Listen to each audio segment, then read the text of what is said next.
Let me ask you quickly about 2016.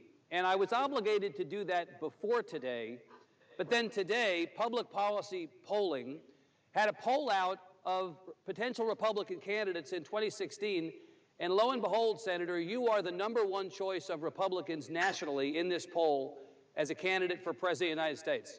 Are you going to run? Look, Evan, I put very little stock in polls. I mean, I'm someone who, when we started the Senate campaign, if I trusted polls, when I looked at our first poll and saw that we were at 2% with a margin of error of 3%, I wouldn't have run. Right. So I don't put a whole lot of stock in polls.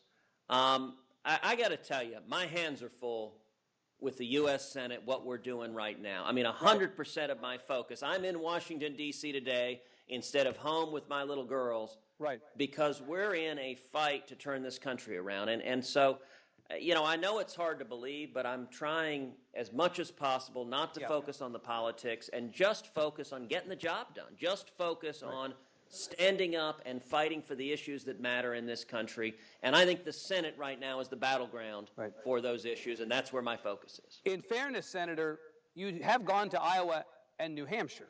And if you're not running for president, who in the devil would go to Iowa and New Hampshire?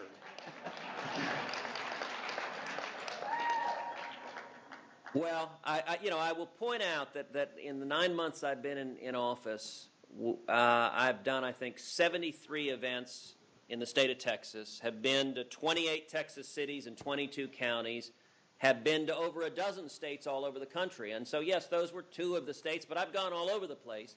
Yeah. And the reason is simple, which is, particularly in this fight to defund Obamacare, the only hope of prevailing in that fight was to energize and mobilize the grassroots in Texas and across the country. And so I have been happy to accept invitations to venues where I have an opportunity to connect with conservatives and to try to carry the message, to energize and mobilize them that the only way we're going to change Washington, the only way we're going to get elected officials to start listening to the people is if the people start holding our elected officials accountable. And so I certainly intend to continue to travel to any venues across the country that give me an opportunity to help build that grassroots movement, because I think that's what it's going to take to win these fights. But you will consider such a bid at an appropriate time, just not now. My focus is entirely on the Senate. I'm going to work hard today to get you to say no, and I don't think I'm going to succeed.